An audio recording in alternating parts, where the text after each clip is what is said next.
بسم اللہ الرحمن الرحیم ولا يجوز بماء غلب علیہ غیرہ، اور اس پانی سے وضو کرنا جائز نہیں جس پر اس کا کوئی اور غالب آ جائے۔ کیا ہو جائے؟ مل جانے کی شرط نہیں بتائیے، کیا بتایا؟ غالب آنے کی شرط۔ اور غالب آنے کی علامت یہ ہے کہ اس سے پانی کا نام ہٹ جائے، اب وہ پانی نہیں رہے گا، اب وہ پانی نہیں رہے گا۔ فاخرجہ عن طبع الماء، پس وہ نکال دے اس کو پانی کی طبیعت سے۔ کل اشربہ، جیسے شربت ہے، اب وہ پانی نہیں، ابھی کیا ہے؟ شربت ہے۔ والخل، اور سرکہ ہے، اب پانی نہیں، اب کیا ہے؟ سرکہ ہے، اس میں نمک وغیرہ ڈال کے یا کوئی اور چیز ڈال کے پانی میں۔ وماء الورد، اور گلاب کا پانی۔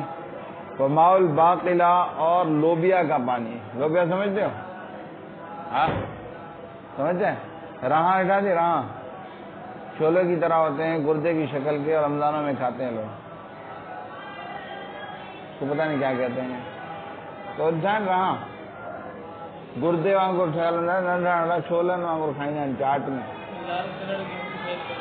ہاں چورا، چورا کیا چورا، بات آ گئی سمجھ میں؟ تو ماء الباقلہ، لوبیا کا پانی۔ والمرق، اور شوربہ، کیا سالن میں ڈال دیا، شوربہ بن گیا، اب کیا ہے؟ اس کا نام شوربہ ہے، وہ پانی نہیں۔ وماء الزردج، اور گاجر کا پانی۔ اور کس کا پانی؟ لأنہ لا یسمى ماء مطلقا، کیونکہ وہ نہیں اس کا نام رکھا جاتا ماء مطلق، اس کو صرف ماء نہیں کہتے، مطلق ماء، مطلق نہیں یعنی صرف ماء، مطلق سے مراد کیا ہے؟ یعنی اس کو پانی نہیں کہتے، ان چیزوں کو پانی نہیں کہتے۔ والمراد بماء الباقلہ، اور مراد جو ہے وہ باقلہ یعنی لوبیا کے پانی سے، ما تغیر بالطبخ، جو تبدیل ہو جائے پکانے سے۔ آئی بات سمجھ میں؟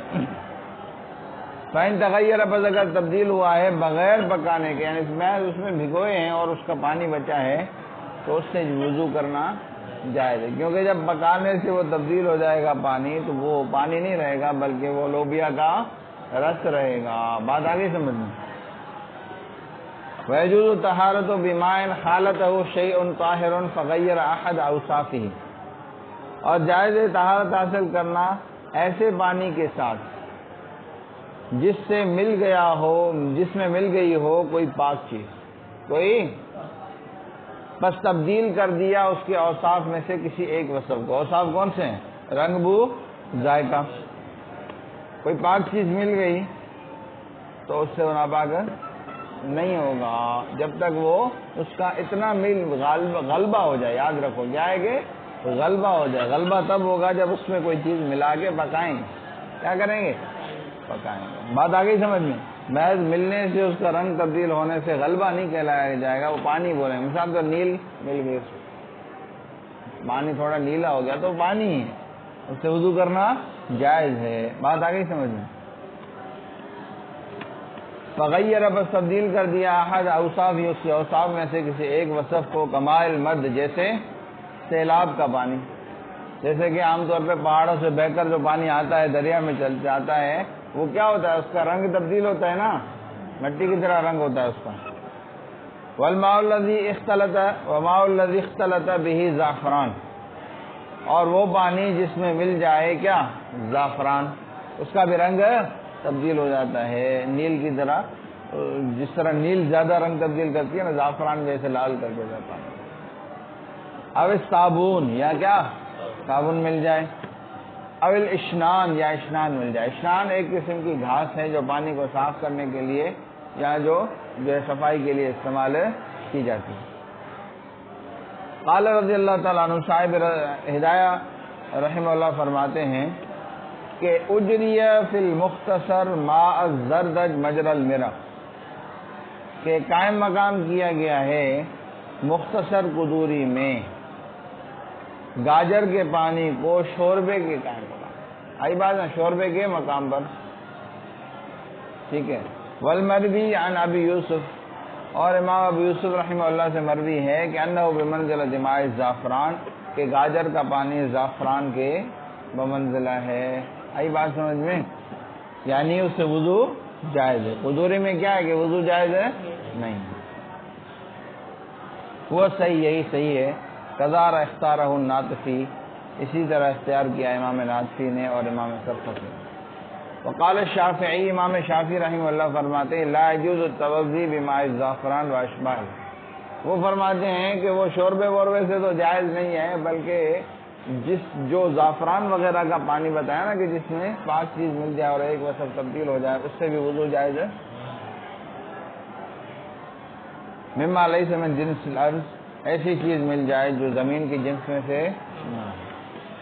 لأنہ مائع مقید، کیونکہ وہ مائع مقید ہے. آئی بات سمجھ میں؟ یعنی وہ مائع مطلق نہیں. الا یرا، کیا دیکھتا نہیں کہ انہ یقال، کہ کہا جاتا ہے ماء الزعفران، اس کو ماء نہیں کہا جائے گا، ماء بخلاف اجزاء الارض کے، یعنی جیسے دریا کا پانی ہے اس کو مطلق ماء کہا جائے گا. بات آ گئی سمجھ میں؟ لأن الماء لا يخلو عنها عادةً، کیونکہ پانی جو ہے وہ اس سے خالی نہیں ہوتا. کس سے عبد الرحمن؟ ہاں، کہ جو دریا وریا کا پانی ہوتا ہے اس میں اجزاء ارض مل جاتی ہیں عادتاً. ولنا، ہماری دلیل یہ ہے کہ ان اسم الماء باق علی الاطلاق، کہ پانی کا نام باقی ہے علی الاطلاق. الا یرا، کیا دیکھتے نہیں ہو کہ انہ لم یتجدد له اسم علیہ، کہ اس کے لیے کوئی علیحدہ اسم، علیحدہ نام رکھا نہیں گیا. ٹھیک ہے. باقی اس کی اضافت زعفران کی طرف جو ہے مضاف کر کے ماء الزعفران کہا جاتا ہے. یہ ایسے ہی ہے جیسے اس کی اضافت ہو کنویں کی طرف کے ماء البیر، ماء العین. آئی بات سمجھ میں؟ اس میں کوئی حرج ہے اضافت ہی الی البیر والعین. ولأن الخلط القلیل، کیونکہ تھوڑے کا ملنا لا یعتبر به، اس کا کوئی اعتبار نہیں. لعدم امکان الاحتراز عنہ، کیونکہ ممکن نہیں ہے اس سے بچنا. کما فی اجزاء الارض، جیسے کہ زمین کے اجزاء میں. تو لہذا فیعتبر الغالب، اعتبار ہوگا کس کا؟ غالب کا. اب غالب کیسے ہوگا؟ کہتے والغلبۃ بالاجزاء، غلبہ تب ہوگا جب اس کی اجزاء اس میں مل جائیں. آئی بات سمجھ میں؟ یا اس پر غالب آ جائیں، زیادہ اجزاء ہوں اس کے. ٹھیک ہے. لا بتغیر اللون، محض رنگ کے تبدیل ہونے سے غلبہ وہ صحیح یہی صحیح. لیکن وَإِن تغیر بالطبخ، اور اگر تبدیل ہو گیا کس کے ساتھ؟ پکانے کے ساتھ. بعد ما خلط بھی غیرہ، بعد اس سے کہ مل گیا اس کے ساتھ کوئی اور پاک چیز، تو پھر لا يجوز التوضی به، پھر اس سے وضو جائز ہے.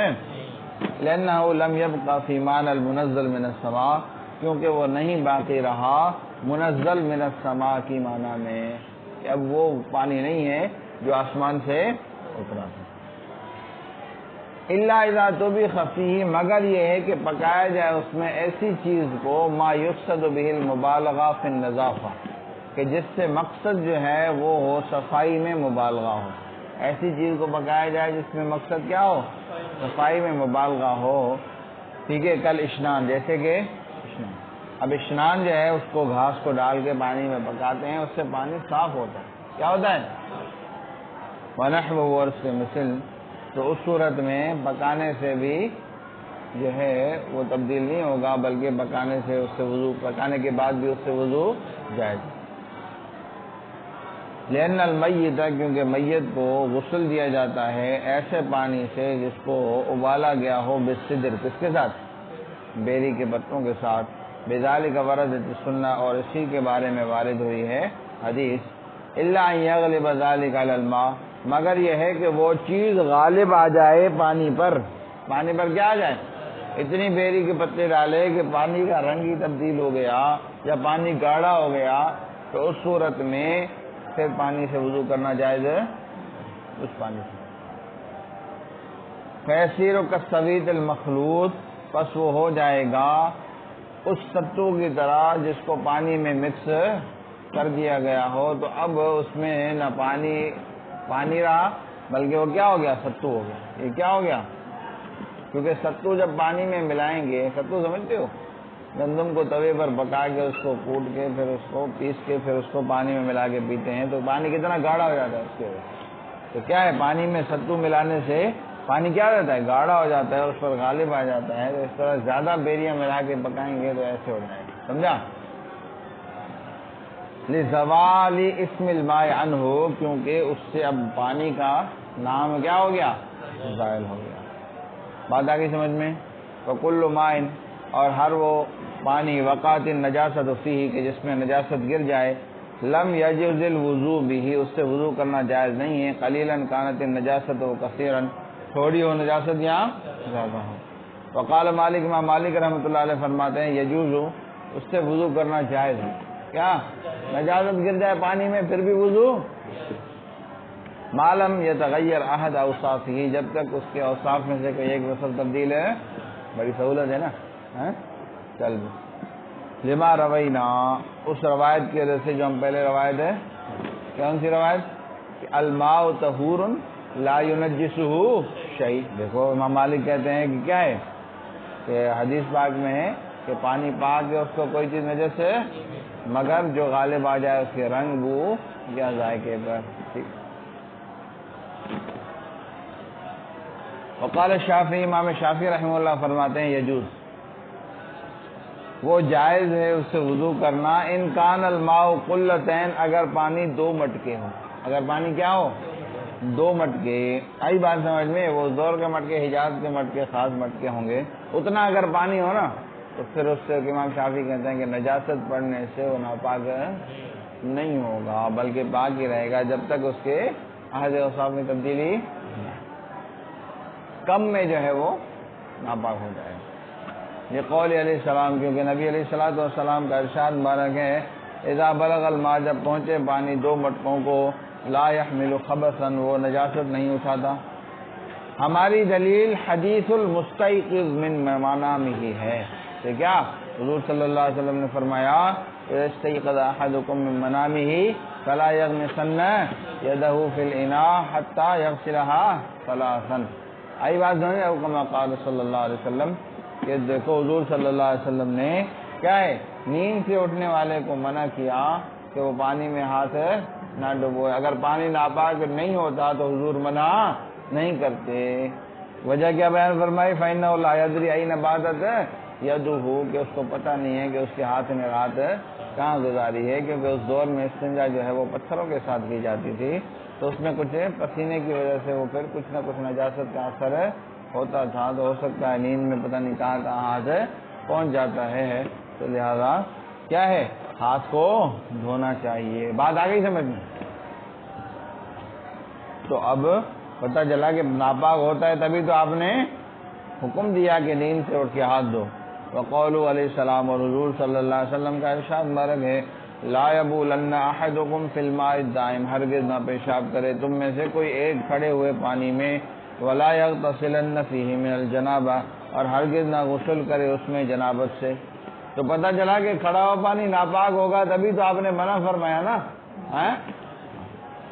من غیر فصل آپ نے کوئی وضاحت نہیں فرمائی کہ 2 مٹکے ہو یا نہ ہو بلکہ آپ نے مطلق ارشاد فرمایا والذی رواہ مالک اور وہ روایت جو امام مالک نے روایت کی ہے وہ ورد فی بیر بضاعہ وہ وارد ہوئے کس کے بارے میں بیر بضاعہ کے بارے میں وماؤہ کان جاریا فی البساتین اور اس کا پانی جو ہے وہ جاری ہوا کرتا تھا باغوں میں تو وہ مائع جاری کی طرح تھا تو مائع جاری کے بارے میں ہمارا بھی مذہب یہی ہے کہ اس میں نجاست پڑ جائے تو وہ ناپاک نہیں ہوتا آئی بات سمجھ میں یہ بیر بضاعہ کی بڑی بحث آتی ہے حدیث کی کتاب بڑی خطرناک بحث ہے بیر بضاعہ کیا ہے آئی بات سمجھ میں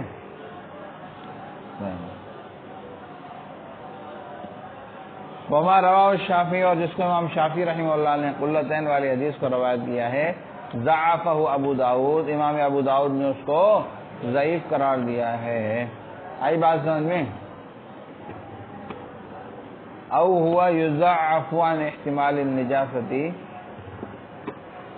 یا اس کو ضعیف قرار دیا جائے گا نجاست کے احتمال سے والماء الجاری اور جاری پانی کیا اذا وقعت فی نجاست جب پڑ جائے اس میں کیا نجاست جاز الوضو بھی، اس سے وضو کرنا جائز ہے، اذا لم یر لہا اثر، جب اس کا اثر دکھائی نہ دے۔ ایسا نہ ہو کہ تم کہو کہ بھائی جو ہے وہ گٹر کی نالی کا پانی بھی جاری ہے تو اس سے وضو کرنا جائز ہوگا، ایسے تو نہیں ہوگا نا، کیونکہ آپ کہو کہ بھائی جاری ہے کیا، اس میں تو بدبو ہوتی ہے نا، رنگ بھی اس کا تبدیل ہوتا ہے نا، اور ذائقہ چکھ کے دیکھو تو وہ بھی تبدیل ہوگا نا، تینوں چیزیں تبدیل ہوں گی۔ بات آ گئی سمجھ میں؟ تو ہاں کہ جاری ہو لیکن تب تک اس کے کیا ہے، پاک ہے، جب تک اس کے تین وصف میں سے کوئی وصف تبدیل ہے، اثر دکھائی دیا، مثلا کبھی کبھار دریا میں گٹر کا یا کسی چھوٹی نہر میں گٹر کا اتنا پانی مکس ہو جاتا ہے کہ اس میں بدبو ہو جاتی ہے، یا کیا ہے اس میں جو ہے وہ کیا ہے، رنگ اس کا کالا ہو جاتا ہے، تبدیل ہو جاتا ہے، گٹر کا پانی کالا ہوتا ہے نا، تو لہذا رنگ اس کا تبدیل ہو جاتا ہے۔ بات آ گئی سمجھ میں؟ ہاں جی، اذ لم یر لہا اثر، جب اس کا کوئی اثر دکھائی نہ دے، لأنہا لا تستقر مع جریان الماء، کیونکہ وہ نجاست نہیں ٹھہرے گی پانی کے بہاؤ کے ساتھ، پانی کے بلکہ وہ بہہ کے چلی جائے گی۔ والاثر، اور اثر کیا ہے، هو الطعم او الرائحہ او اللون، وہ کیا ہے، ذائقہ یا بو یا رنگ۔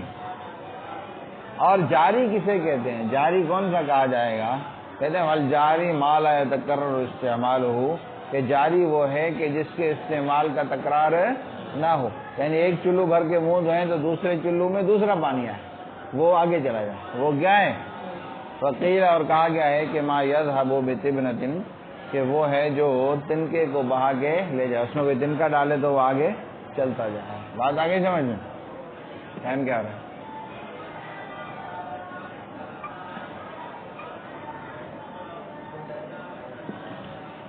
بات آ گئی سمجھ میں؟ ہاں جی، صلی اللہ تعالیٰ علی حضرت سیدنا محمد۔